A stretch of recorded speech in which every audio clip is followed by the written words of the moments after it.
तथागत बुद्ध एक बार एक नगर से गुजर रहे थे। रास्ते में उन्होंने एक बच्चे को देखा जो अपने घर के आंगन में खेल रहा था और उसकी माँ कुछ काम कर रही थी। तभी उस बच्चे की माँ ने बुद्ध को देखा और बुद्ध को प्रणाम किया और कहती है, आप रुकिए बुद्ध, मैं आपके लिए कुछ लेकर आती हूँ, कृपया उसे स्वीकार करें। तथागत बुद्ध ने कहा, मेरा पात्र भरा हुआ है, मैं उतना ही लेता हूँ जितना मेरे पात्र में आता है, इसलिए आज मैं कुछ नहीं ले सकता। मैं कल फिर आऊँगा तो मुझे कल दे देना। बुद्ध ने उस बच्चे के सिर पर हाथ रखा और वहाँ से चले गए। अगले दिन बुद्ध फिर उस स्त्री के घर आए। स्त्री बुद्ध को देख बेहद खुश हो जाती है और उन्हें एक पात्र में चावल भरकर देती है। तथागत बुद्ध वह स्वीकार कर लेते हैं।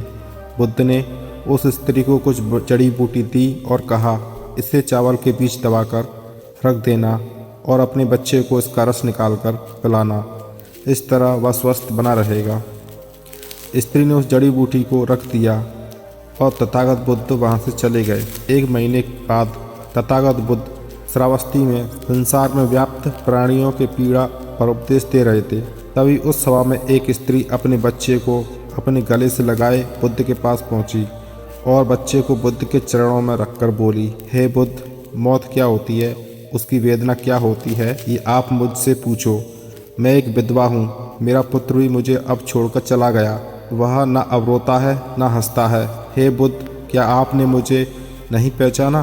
तथागत बुद्ध ने उस बच्चे को अपनी गोद में उठाकर उस स्त्री से कहा, तुम्हारा पुत्र बहुत ही सुंदर है, मैंने तुम्हें कुछ जड़ी बूटियाँ दी थी, क्या तुमने उसे नहीं पिलाया? वह स्त्री बुद्ध के चरणों में गिरकर बोली, हे बुद्ध, मुझे माफ़ कर दें, वो जड़ी बूटियाँ मैंने फेंक दी, मैं आप पर विश्वास नहीं कर पाई, मुझे लगा कहीं वो जड़ी बूटियाँ मेरे पुत्र को हानि ना दे। गांव के कुछ लोग भी आपको पाखंडी और ढोंगी बताते हैं। बुद्ध ने उस स्त्री से कहा कि क्या अब तुम्हें मुझ पर विश्वास है? स्त्री बोली, हाँ बुद्ध, मैं मेरे बेटे को ठीक करने के लिए हर जगह गई। तब किसी ने मुझसे कहा कि आप बुद्ध के पास जाओ, वह आज सबकी समस्या को दूर करते हैं, तुम्हारी समस्या को भी जरूर दूर करेंगे। हे बुद्ध, आप मेरे बेटे को कृपया जीवित कर दें। बुद्ध ने स्त्री से कहा, जैसे जीवन सत्य है वैसे ही मृत्यु भी सत्य है, उसे स्वीकार करना चाहिए। स्त्री बोली, हे बुद्ध, आप मेरी वेदना नहीं समझ रहे हैं, मैं एक विधवा हूँ, मेरे जीने का इकलौता सहारा मेरा पुत्र था, अब वो भी मुझे छोड़कर चला गया, अब मैं किसके सहारे जीऊँगी? मुझे ज्ञान के बड़े उपदेश नहीं चाहिए, मुझे केवल मेरा पुत्र चाहिए। क्या आप उसे जीवित नहीं कर सकते? क्या आप मुझ पर रहम नहीं करोगे? तथागत बुद्ध बोले, ठीक है, मैं तुम्हारे बेटे को अवश्य जीवित कर दूंगा, लेकिन उसके लिए तुम्हें सबसे पहले मेरा एक काम करना होगा। तुम्हें जाकर किसी भी एक घर से एक मुट्ठी भर पीली सरसों के दाने लाने हैं। वह स्त्री खुश होकर बोली, ठीक है बुद्ध, मैं अभी लेकर आती हूँ।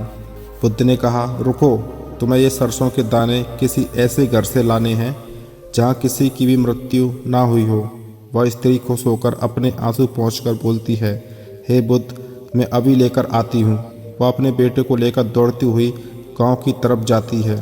वहाँ उसने एक घर का दरवाज़ा खटखटाया। गृहस्वामी बाहर आया। उस स्त्री ने उस गृहस्वामी से एक मुट्ठी पीली सरसों के दाने मांगे। उस स्वामी ने स्त्री को सरसों का दाना दिया। वह खुशी खुशी दाना लेकर जा रही थी कि तभी उसे याद आया कि बुद्ध ने ऐसे घर से दाने लाने के लिए कहा था जहाँ किसी की भी मृत्यु नहीं हुई हो। स्त्री ने गृहस्वामी से पूछा, क्या तुम्हारे घर में किसी की मृत्यु हुई है? स्वामी ने कहा, हाँ, कुछ दिन पहले मेरे पिता की मृत्यु हुई थी। स्त्री ने दाने स्वामी को वापस कर किसी दूसरे घर की तरफ चली गई। वहां जाकर उसने एक आदमी से सरसों का दाना मांगा और पूछा कि क्या तुम्हारे घर में किसी की मृत्यु हुई है? आदमी ने कहा कि हाँ, आज से 10 साल पहले मेरा पूरा परिवार बाढ़ में बह गया, केवल मैं अकेला जीवित रह गया हूँ और मैं अब अकेले अपनी ज़िंदगी का बोझ ढो रहा हूँ। वह स्त्री वहाँ से अब दूसरे घर गई और वहाँ जाकर दरवाज़ा खटखटाया। उसमें से एक विधवा स्त्री निकल कर आई। स्त्री की आंखें उसे देख भर आईं। उसे लगने लगा था कि अब उसका बेटा उसे नहीं मिलेगा, लेकिन फिर भी उसने कोशिश जारी रखी, हार नहीं मानी। वह पूरे दिन सुबह से शाम तक पूरे घर घर घूमती रही। लेकिन उसे कोई भी एक ऐसा घर नहीं मिला जहाँ किसी की मृत्यु ना हुई हो। वह स्त्री बहुत रोने लगी। रोते रोते अपने बेटे को गले लगाकर वह बुद्ध की तरफ जा रही थी। तभी उसे रास्ते में एक शमशान घाट दिखा। उसने वहां जाकर अपने बेटे के लिए एक गड्ढा खोदना शुरू कर दिया। वह गड्ढा खोदती जाती और रोती रहती। उसके बाद उसने काफ़ी देर तक अपने बेटे को निहारा और उसका माथा चूमने लगी। वह बेहद रो रही थी।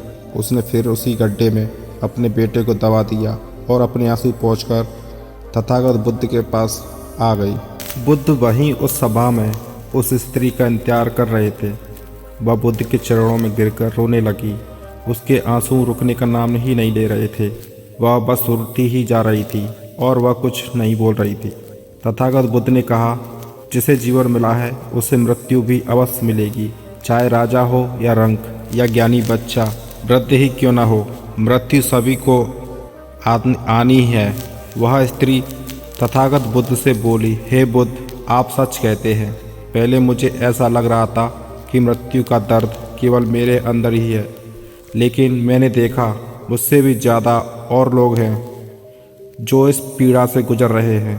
बुद्ध ने कहा, तुम्हारा बेटा कहीं नहीं गया है, वह तुम्हारे आसपास ही है, उसे महसूस करो। ये परम सत्य है। जब तक सृष्टि रहेगी दुख मनुष्य के साथ साथ चलता रहेगा और उसका कारण है मनुष्य का खुद के साथ किसी को बांध लेना। और जब तक यह रहेगा तब तक हमें दुख होगा। जब कोई वस्तु हमारे पास रहती है हमें उसकी कदर नहीं होती, लेकिन जैसे ही हमसे वह दूर जाती है हमें उसके ना होने के एहसास होने लगता है। हम गहरी पीड़ा में चले जाते हैं और दुखी हो जाते हैं। हम जीवन को जागरूक होकर नहीं जीते, इसलिए मृत्यु के होने पर हम रोते हैं, छटपटाने लगते हैं, लेकिन उसे समझते नहीं। वह स्त्री तथागत बुद्ध से कहती है, हे भगवान बुद्ध, इससे मुक्ति कैसे पाएं? बुद्ध ने कहा, मुक्ति के लिए भी विवेक जागना आवश्यक है। शांत हुए बिना विवेक नहीं जाग सकता। जब तुम शांत हुए तब तुम्हारा विवेक जागा और तब तुमने जाना कि मृत्यु परम सत्य है। जो भी आए, चाहे दुख की परछाई या सुख का आनंद, दोनों के बीच खुद को स्थिर करो। और जब तुम इस मार्ग पर चलोगे तो दुख के बंधन टूट जाएंगे और परम सत्य की प्राप्ति होगी। और जब तुम्हारे अंदर ये चेतना जागेगी तब तुम ये जान और समझ पाओगे कि जन्म और मृत्यु, मिलन और वियोग दो नहीं हैं, एक ही है। वह स्त्री तथागत बुद्ध से बोली, हे भगवान बुद्ध, आपने मुझे एक नया रास्ता दिखाया है। मुझे अब तक मेरे पुत्र के जाने के बाद अपना जीवन व्यर्थ लग रहा था, लेकिन अब मुझे जीवन का मूल समझ आ गया। जो रास्ता आपने मुझे दिखाया है अब मैं उसी पर चलूँगी।